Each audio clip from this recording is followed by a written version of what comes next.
Dear friends, welcome to our channel. We are very happy to share with you different stories about love and betrayal from around the world. So let's begin our storytelling journey today. That text message was like a time bomb, silently exploding amidst the clamor of the banquet hall. Gareth stood in front of the floor-to-ceiling window of his office, the whiskey glass in his hand gleaming with amber light in the twilight. He had just pressed the send button, delivering that carefully prepared text message to his wife's phone. At this moment, at the annual Art Foundation dinner 10 miles away, he could imagine the moment when the expressions on Elaine and Adrian's faces changed from smugness to fear. Elaine, hope your parents like the detailed art investment report I just sent them, complete with hotel receipts included. Adrian, dear, you'd better pack up your paintbrushes. That illegally renovated loft has received an eviction notice with immediate effect. And immigration might want to chat with you about your artist visa status, which isn't maintained by actual art sales. Gareth took a small sip of whiskey, feeling the burn of alcohol in his throat.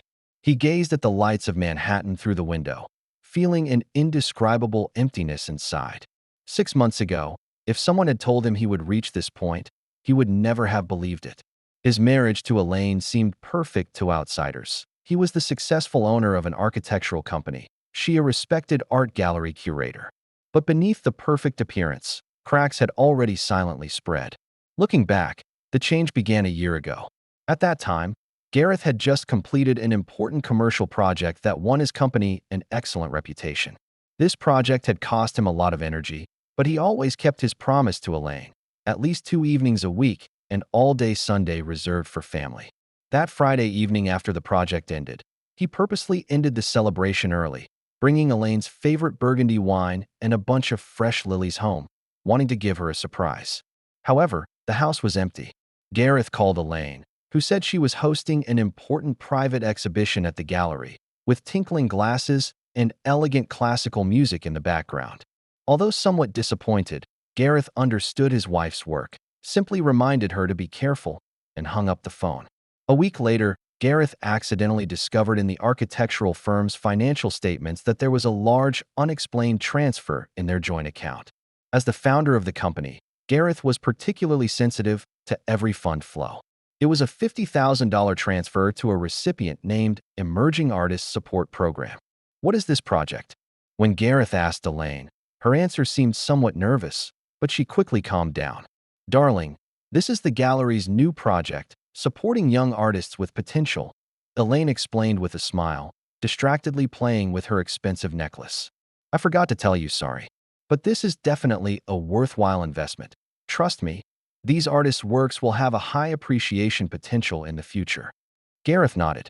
He had always respected his wife's professional judgment, although he knew little about art. But Elaine's vision in the art world was recognized for its acuity. Moreover, he wanted to support his wife's career, just as she had always supported his architectural firm. However, in the following months, similar transfers began to appear frequently, and the amounts became increasingly larger. At the same time, Elaine's behavior became increasingly abnormal. She often returned home late at night, frequently traveled on weekends, explaining she was visiting art exhibitions in other cities. She began using a newly purchased phone, claiming the old one had poor signal, and changed all her social media and email passwords.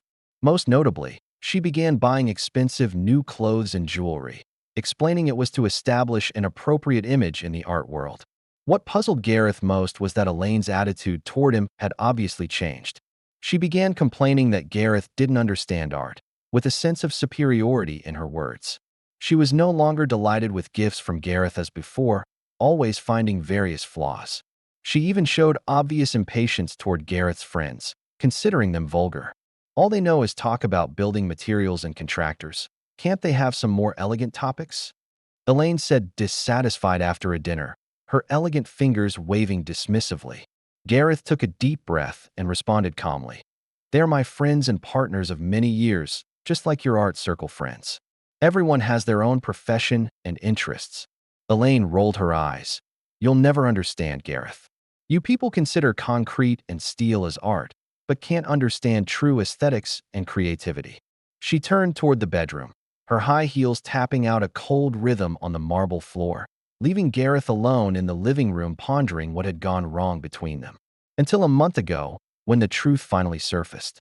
That day, Gareth canceled an on-site inspection with a client due to a sudden rainstorm and returned home early. As soon as he entered, he heard Elaine's laughter coming from the bedroom, that kind of joyful tone that hadn't appeared in her conversations with Gareth for a long time. "Adrian, you're amazing. No one can understand the perfect combination of color and emotion like you." Elaine's voice came through the half-open bedroom door. Gareth stood outside, hesitating whether he should go in. Just as he was about to leave, Elaine's next words were like a dagger stabbing into his heart. "I love you, Adrian. Gareth will never understand the connection we have. He only understands concrete and steel, knows nothing about art and emotion. When I'm with you, I feel truly alive." Gareth slowly backed away until his back touched the wall. He silently left the house and drove to his company. In the office, he stared blankly at the computer screen, replaying Elaine's words in his mind. At that moment, he realized his marriage existed in name only. After a night of thinking, Gareth decided not to immediately expose Elaine's betrayal. He needed to understand the whole truth of the matter, especially the purpose of those fund transfers. The next day, he contacted a reputable private investigator, Lionel, to secretly investigate Elaine and this mysterious Adrian. "Need a thorough investigation," Gareth told Lionel. "I want to know who he is, how long their relationship has lasted, and where all that money went. If you find anything suspicious, whether about his art career or visa status, tell me." Lionel nodded. "I'll have results soon. Only, are you sure you want to do this? Some things, once you know them, are more painful." Gareth's gaze was firm. "I need the facts, all the facts. No matter how painful." The detective's report confirmed Gareth's worst suspicions. Adrian was a so-called artist from France who came to America 2 years ago, moving in art circles with inflated artistic achievements and a charming European accent. Elaine not only maintained an extramarital relationship with Adrian, but also used the joint account and her family's trust fund to finance Adrian's luxurious lifestyle under the guise of art investment. "This man's artistic achievements are basically fabricated," Lionel explained. His so-called solo exhibition in Paris was just a few paintings hung on the wall of a small cafe. Many of those media comments were paid publications. In fact, he's virtually unknown in the European art world. What shocked Gareth even more was that the studio rented by Adrian was an illegally renovated loft that didn't meet safety standards at all. And Adrian's artist visa status was also problematic, as his main source of income was from Elaine's sponsorship, rather than sales of his own artistic creations. According to visa regulations, he needs to prove he's living primarily on income from his artistic creation, not depending on sponsors, Lionel added. "Based on the information I found, he's only sold 3 paintings in the past year, for a total of less than $8,000. This is far from sufficient to support his current lifestyle." The photos, videos, and financial records provided by the private investigator constituted irrefutable evidence. Gareth looked at those images of Elaine and Adrian intimately together in luxury hotels and private resorts, feeling an intense pain in his heart. However, more than the betrayal itself, what hurt him more was Elaine's deception and belittlement of his character. In each photo, Elaine's gaze at Adrian was full of admiration and fascination that Gareth had never seen. "What do you plan to do?" Lionel asked, with sympathy in his voice. Gareth thought for a long time and finally made a decision. "I need copies of all the evidence, and then I need you to help me gather more information, especially specific details about the safety issues of his studio and visa status." In the following weeks, Gareth formulated a meticulous plan. He learned that Elaine and Adrian would attend the Art Foundation's annual dinner, where Adrian hoped to obtain the foundation sponsorship at this important occasion. This was precisely the best timing Gareth had been waiting for. Gareth first contacted his lawyer of many years, Quentin, to arrange the divorce matters. "I want the most severe terms," Gareth said firmly. "She not only betrayed my feelings, but also misappropriated our joint assets." Quentin nodded. "With this evidence, the court will be on your side. But are you sure you want to go this far? Some couples can get through this kind of crisis." Gareth's gaze was cold. "Some betrayals are unforgivable. Not just the infidelity, but the negation of my character and dignity. I cannot tolerate that." Next, Through his connections in the construction industry, Gareth reported the safety hazards of Adrian's studio to the municipal government. That place doesn't meet the most basic fire safety standards, Gareth explained to the person in charge. If a fire occurs, the consequences would be unimaginable.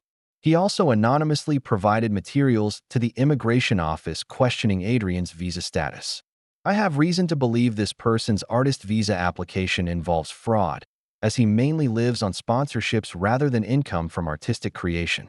Finally, Gareth compiled detailed evidence of Elaine's misappropriation of funds, including hotel receipts, transfer records, and photographs taken by the detective, prepared to send to Elaine's parents and the family lawyer. The Walsh family prides itself on business ethics and family honor, Gareth said to himself. They won't tolerate this behavior, even from their own daughter. Everything was ready, just waiting for the final strike. Tonight, while Elaine and Adrian were immersed in the vanity of the art dinner and the imminent foundation sponsorship, Gareth sent that fatal message, while simultaneously sending the evidence materials to all relevant parties. Gareth looked at his watch and smiled slightly. At this moment, Elaine's phone should have lit up, displaying the message he sent. At the same time, her parents were reviewing those shocking evidences. City enforcement officers had already posted the sealing notice on Adrian's studio, and immigration officials began reviewing Adrian's visa materials. Gareth took another sip of whiskey, feeling a strange calmness mixed with deep pain. He had once loved Elaine wholeheartedly, supported her career, respected her choices. And what she gave him in return was deception and betrayal. This isn't revenge, Gareth told himself. It's an ending, a necessary cut. As he put the empty glass on the table, his phone began to vibrate constantly. It was Elaine's consecutive calls. The screen flashed with her name and that photo they took together during their vacation in Italy. Gareth stared at that smiling Elaine, feeling a sting. That Elaine no longer existed, or perhaps never truly existed. Gareth chose to ignore it. Now, it was time to start a new life. 10 miles away, in the banquet hall of the luxury hotel, Elaine, wearing a custom-made champagne-colored evening gown, was elegantly conversing with the directors of the Art Foundation. Tonight was crucial for Adrian. If he could obtain the foundation sponsorship, his career would take a leap forward, and she was full of confidence about this. At this moment, she was radiant, with no trace that she had once been the wife of a builder. In the art world, she had already established her own position and reputation, no longer just Gareth Miller's wife. Not far away, Adrian was animatedly discussing his creative concepts with several art critics, his slender fingers gesturing elegantly, his French accent adding a touch of mysterious charm. The custom suit he wore was quite expensive, a gift Elaine had given him last month. My work explores the boundaries between light and shadow, Adrian was explaining charismatically. It's not simply a visual experience, but an exploration of the essence of existence. The critics seemed attracted by his theory, occasionally nodding in agreement. Elaine couldn't help but smile, immersed in the satisfaction her choice brought. Gareth had never made her feel this resonance between art and soul. With Adrian, she had finally found the meaning and passion of life. Just as Elaine was about to join Adrian's conversation, her phone vibrated. She glanced at the screen. It was a message from Gareth. Elaine frowned. Gareth rarely contacted her at this time. She opened the message, read the first line, and her face instantly turned pale. Elaine, hope your parents like the detailed art investment report I just sent them, complete with hotel receipts included. Elaine's hands began to tremble, almost unable to hold the phone. She quickly scanned the entire message, and fear surged like a tide. Gareth knew everything.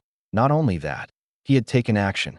Instinctively, Elaine touched her pearl necklace, a gift from Gareth on their 5th wedding anniversary. She frantically dialed her parents' number, but the phone rang for a long time before being answered. Elaine, her father's voice was cold as ice, more severe than ever before. Come home now, we must talk. Your mother has already contacted the family lawyer. Elaine couldn't breathe. She looked around for Adrian. He was still there, being introduced to an important sponsor by a foundation director. He had a confident smile on his face, completely immersed in the joy of success. Elaine stumbled towards him and grabbed his arm. Adrian, we have trouble, she said quietly, with evident fear in her voice. Adrian looked at her somewhat displeased. obviously unhappy about the interruption of the conversation, but when Elaine handed him her phone, his expression gradually changed. He read the message. The smile disappeared from his face, replaced by a panic that Elaine had never seen. "This isn't possible," he said quietly, his voice slightly trembling. "How could he know so much? You told me he knew nothing about art, didn't care about finances either." Elaine felt a dizziness. "I don't know how he found out. He did rarely ask about my art investments, I thought." Just then, Adrian's phone also rang. He answered it, listened for a few seconds, and his face turned ashen. "My studio has been sealed? What fire safety issues? No, this isn't possible. I've already paid the rent. How can they?" Adrian questioned angrily, his voice involuntarily rising, attracting attention from those around. Elaine felt her legs weaken, almost unable to stand. She pulled Adrian away from the crowd, finding a quiet corner. "Gareth knows everything. He has provided evidence to my parents, and also reported your studio," she said with a trembling voice. Adrian's reaction was beyond Elaine's expectation. Instead of comforting her, he blamed her. "You said your husband only cared about his concrete and steel. You said he never checked your accounts. You assured me everything was safe." His voice was full of accusations, the gentleness in his eyes completely gone. "I thought it was safe," Elaine defended. "Gareth never questioned my art investments. He trusted my judgment. How would I know he would hire a private investigator to investigate us?" Adrian gave a cold laugh, with a coldness in his eyes that Elaine had never seen. "Look what's happened now. My studio is gone. I might not keep my visa either. Do you know how much I invested in that studio? All the equipment, materials." He frustratedly ruffled his hair. "This is a disaster." Elaine felt a sting of pain. Adrian seemed more concerned about his studio and visa than the crisis their relationship was facing. "We'll find a way to resolve it," she tried to comfort him. "I can talk to my parents, explain all this." Adrian looked at her coldly. "Explain what? That you betrayed your husband, misappropriated family funds to finance your lover? Will your parents understand this behavior?" Elaine was shocked looking at him. It turned out that in his eyes, she was just a resource, a shortcut to success. When crisis came, he first thought of his own loss, not their feelings. Just then, her phone rang again. It was the family lawyer. "Elaine, I just received the divorce documents and evidence materials sent by your husband's lawyer. I must say, the situation is quite serious. Your trust fund management rights are likely to be frozen. We need to immediately discuss response strategies." Elaine couldn't respond. She only felt an intense nausea. Beside her, Adrian also received another call, his expression even worse. "Immigration? What review? My visa is completely legal," Adrian angrily shouted, but with obvious fear in his voice. He looked at Elaine, with both accusation and a hint of pleading in his eyes. "You must help me, Elaine. I can't be deported back to France. I have nothing there anymore." Elaine realized that Gareth had not only exposed their relationship, but systematically destroyed the foundations of their lives. Her family status, financial freedom, social reputation, as well as Adrian's workplace, art career, even his right of residence, all faced collapse overnight. "We must leave here immediately," Elaine said quietly, pulling Adrian towards the exit. However, the dinner host stopped them. "Mr. Adrian, the foundation directors are about to announce the list of artists receiving sponsorship, and you are one of the main candidates. Please don't leave." Adrian hesitated for a moment, greed and vanity making him want to stay. Even in this moment of crisis, he still didn't want to give up a possible opportunity for success. Elaine noticed his hesitation and felt a chill in her heart. "We really must go," her gaze telling him this was far more important than an art fund. They hurriedly left the banquet hall and got into Elaine's car. Elaine tried to contact Gareth again, but all calls were directed to voicemail. Gareth had completely cut off communication with her. She looked desperately at Adrian, who was busy contacting his lawyer, trying to understand the details of the studio's ceiling and possible remedial measures. "This is too much," Adrian said angrily. "Just because your husband discovered our relationship, he has to ruin my career? This is deliberate revenge." Elaine felt a surge of anger.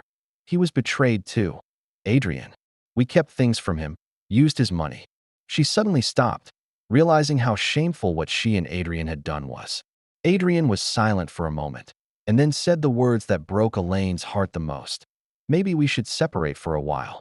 I need to deal with the visa and studio issues, and you need to face family and divorce matters. This is best for both of us." Elaine couldn't believe her ears.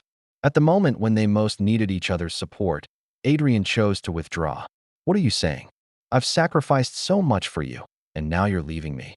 Adrian avoided her gaze. "This is just a temporary strategy, Elaine. We need to solve our problems separately. You have your family as a backup, while I've lost almost everything. I need to focus on saving my career and visa status." Elaine finally understood a cruel truth. Adrian loved the resources and opportunities she could provide, not her as a person. When these resources faced a crisis, he quickly chose self-preservation. However, despite recognizing this, Elaine still couldn't completely let go of her feelings for him. Over the past year, the artistic experiences and emotional connection Adrian had brought her were real, even if now it seemed part of this might have stemmed from his deception and performance. When Elaine drove alone towards her parents' house, her phone vibrated again. It was the second message from Gareth, with just a few brief words. "Divorce papers have been delivered to your lawyer. Good luck to you and your artist." Elaine's tears blurred her vision. She had to pull over to the side of the road. She recalled Gareth's promises, support, and love, and how she had betrayed all of this. Now, she had lost her marriage, her family's trust, her financial freedom, and might even lose her gallery. And Adrian, the one she thought understood her soul, chose to flee in the face of adversity. However, more than regret, what Elaine felt most was anger and resentment. She gritted her teeth and wiped away her tears. She was Elaine Walsh. She wouldn't be defeated by this setback. Gareth could take away everything he wanted, but she wouldn't give up easily. The next 6 months were like a nightmare for Elaine. That morning after the art dinner, standing in her parents' luxurious reception room, she felt her father's cold gaze and her mother's disappointed eyes. The family lawyer sat to the side, with the detailed evidence materials provided by Gareth spread out before him. Photos, hotel receipts, bank transfer records, even intimate call records between Elaine and Adrian. "Do you know what impact these actions have had on the family reputation?" Her father, Leonard, questioned severely, with unprecedented disappointment in his voice. "Misappropriating the trust fund to finance a fake artist? This is practically a desecration of the Walsh family's 100-year reputation." "Adrian isn't a fake artist," Elaine weakly defended, although her heart was already beginning to doubt. "He has real talent, just needs time and resources." "Enough," her father interrupted, heavily banging the table. "I've already had this genius artist investigated. He has no reputation in Europe. Most of his supposed awards are fabricated. Even the works he claimed to have exhibited at the Pompidou Center in Paris actually only hung for a few days on the wall of a nearby cafe. You've been deceived, Elaine, and you used our family's money to finance this scammer's luxurious lifestyle." Elaine felt the world spinning. Adrian had shown her those award certificates and media reports, describing how he had emerged in the Paris art circle but couldn't achieve greater success due to lack of funds. Was all of that a lie? The family lawyer cleared his throat. "According to the trust fund's terms, given this serious violation, the Fund Management Committee will suspend your right to dispose of the trust funds until further decision. Additionally, considering the impending divorce proceedings, we need to assess possible property losses. The conditions proposed by Gareth Miller's lawyer are quite strict." Elaine looked up shocked. "Suspend my disposal rights? But this is my trust fund. It's a family trust fund," her mother Althea coldly corrected, elegantly taking a sip of coffee. "The clauses set up are precisely to prevent misuse or diversion of funds. Your behavior is exactly the situation we most feared. The committee has the right to freeze individual disposal rights in special circumstances." Elaine felt a surge of anger and helplessness. "So now I've not only lost my husband, but I've also been abandoned by my own family? Just because I made one mistake?" "This isn't one mistake, Elaine," her father said severely. "It's a series of deliberate acts of deception. You betrayed a husband who trusted you, misappropriated funds that should have been used for art investments, and involved the family in this scandal. We aren't abandoning you, but we must take measures to control the damage." In the days that followed, Elaine's life took a sharp downturn. Garrett's lawyer Quentin, using her infidelity and financial fraud as a basis, proposed divorce conditions extremely unfavorable to her. Without the support of the trust fund, she couldn't hire a top-tier lawyer to counter it. What pained her more was that Adrian seemed truly determined to keep his distance. His phone calls became increasingly less frequent, finally almost completely disappearing. The final divorce agreement left Elaine without most of the joint property, and even her beloved gallery faced a closure crisis due to financial problems. "What conditions did they give you?" asked Fiona, Elaine's friend, during a lunch. Elaine smiled bitterly. "Basically, Gareth took almost all joint properties. Our house, most investments. Even my gallery is in danger because I can't pay the operating costs." "That's so unfair," Fiona said angrily. "Regardless of what you did, this form of division is too much." Elaine shook her head. "No, it's fair. I not only cheated, but also misappropriated our common funds. The court is right to side with Gareth." Although admitting this was painful, Elaine could no longer deny her mistakes. What caused Elaine more pain was the reaction of her social circle. Somehow, the news had spread, and friends from the art world who previously enthusiastically invited her to various events suddenly became distant. Her inbox no longer received invitations to exhibition openings. Interactions on social media drastically decreased, and even good friends of years used excuses like "too busy lately" to avoid seeing her. "They all know, don't they?" Elaine asked Fiona, the only friend who still accepted her calls. There was a moment of silence on the other end of the phone. "Elaine, to be honest, the situation isn't good. There are rumors that Adrian is an art scammer, and they say you misappropriated funds to finance your lover, betraying Gareth. You know how small the art circle is, how quickly such news spreads." Elaine closed her eyes, feeling an intense headache. Her professional reputation, the connections and position she had built over 10 years, were crumbling. Without the support of the trust fund, without Gareth's stable income, her gallery couldn't maintain its operations. The most important exhibitions were canceled, artists withdrew their works, creditors began urging for overdue payments. "I don't understand why everyone abandons me so quickly," Elaine complained to Fiona, "as if I committed some unforgivable crime. Many people have extramarital affairs. Why do I have to receive this treatment?" Fiona sighed. "Because you didn't just have an affair, Elaine. You used the gallery and family's name to endorse Adrian, introduced him to many collectors and investors. Now that he's been revealed as a fraud, those who bought his works based on your recommendation feel deceived. This isn't just a moral issue, it also involves professional credibility." Elaine couldn't refute. She had indeed introduced Adrian to many important figures in the art world, claiming he was an underestimated genius.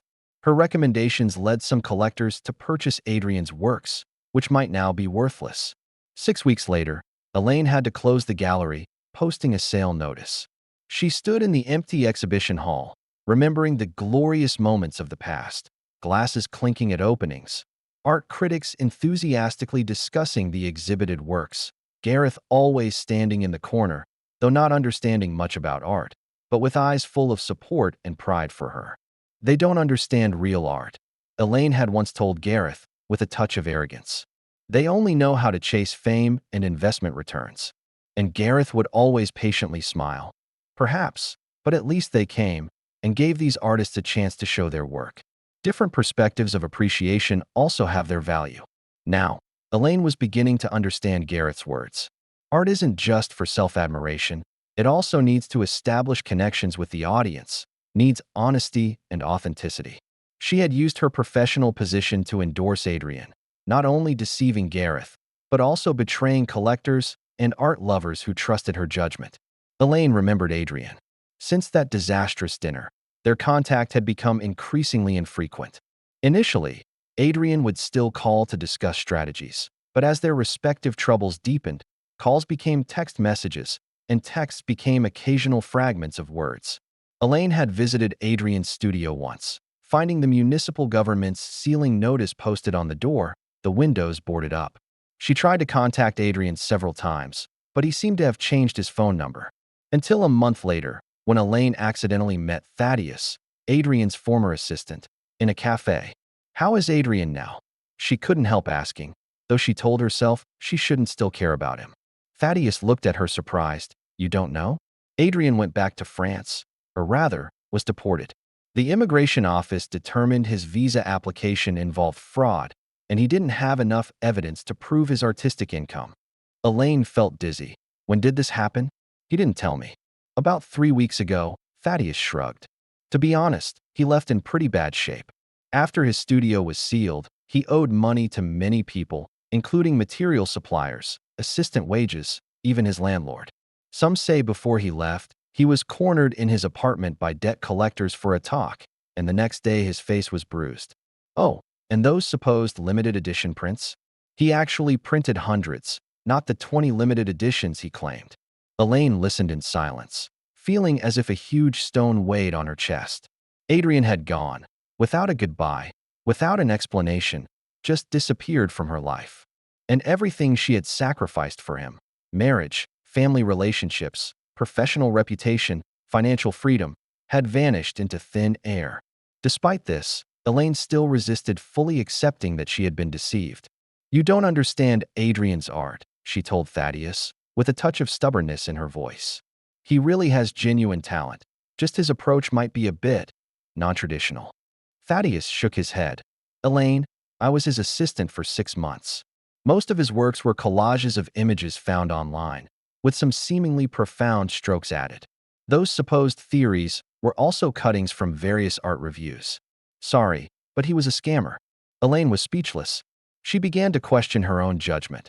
Had she really seen genius in Adrian's works, or had she just been blinded by his European charm and pretty words? Back at her parents' house, now her only home, Elaine began to sort through the fragments of the past. She found photos with Gareth, remembering the happy times they had shared. Gareth wasn't perfect. He certainly didn't understand art, sometimes was direct in his words, lacked diplomacy, but he respected her career, supported her dreams, and most importantly, loved her sincerely. However, more than admitting her mistakes, Elaine felt resentment. She resented Gareth's ruthless revenge, Adrian's betrayal, her family's merciless coldness, even the hypocrisy of the art world. In her opinion, her mistakes didn't deserve such severe punishment. 3 months later, Elaine learned through a friend that Gareth's company had obtained a major commercial project, and his career was flourishing.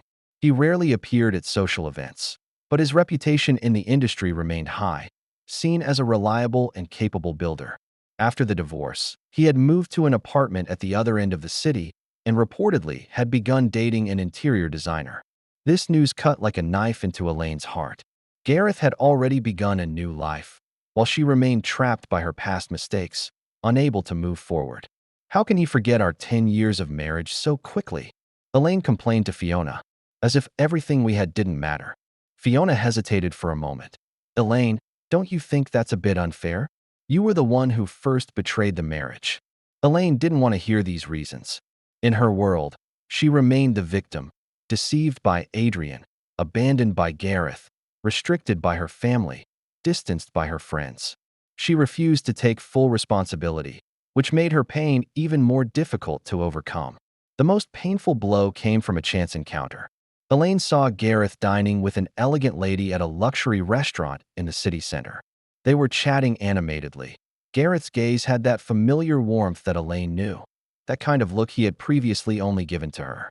The woman was about 35, with an elegant presence and natural beauty. Her conversation and gestures showed artistic refinement, but without Elaine's arrogance. Elaine didn't approach to greet them, simply silently left the restaurant, her heart full of bitterness. She recalled the last time Gareth had tried to save their marriage. It was before her relationship with Adrian was discovered, when Gareth invited her to spend a weekend together, hoping to re-establish their connection. "What's happened between us, Elaine?" Gareth asked seriously, his blue eyes full of concern. "If I've done something wrong, please tell me. I'll change. I feel you growing increasingly distant from me." But she gave superficial answers, her mind completely on her plans to meet Adrian. "Nothing. Just busy with work," she lightly replied, not even directly looking at the concern and love in Gareth's eyes. Thinking of it now, that might have been the last hope for their marriage, and she herself had extinguished it.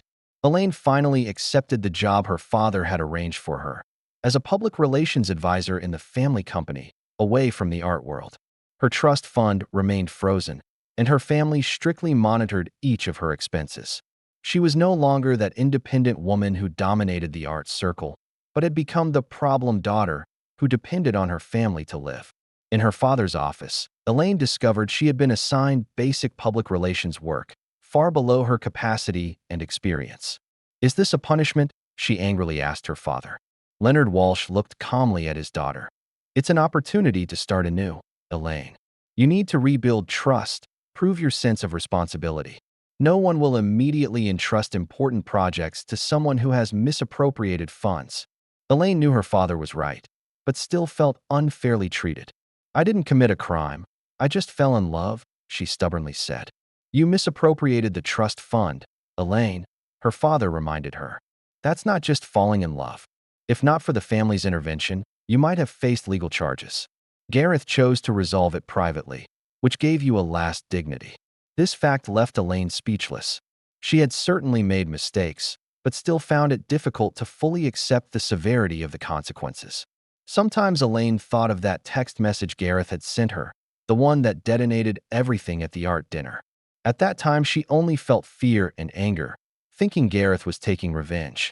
But now she was beginning to understand that it wasn't just revenge, but Gareth's natural reaction to her betrayal.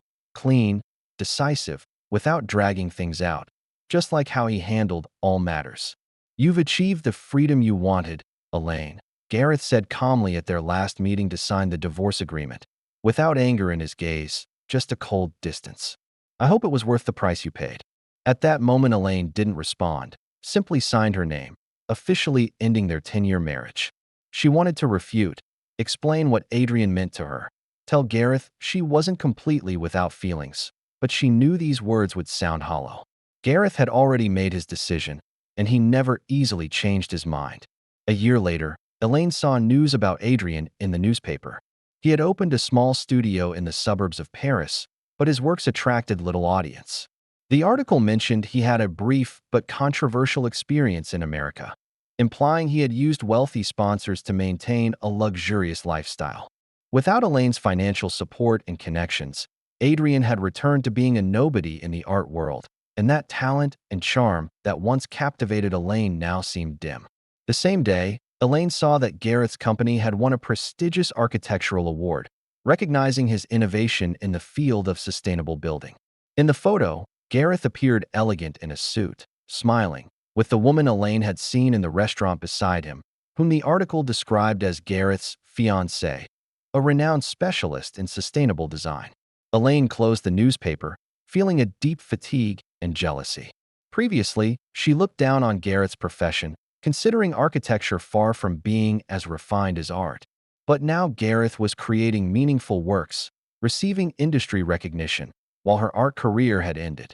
Ironically, Gareth's fiancée seemed to be exactly the type of woman who understood both art and had practical skills, compensating for what Elaine considered lacking in her marriage with Gareth.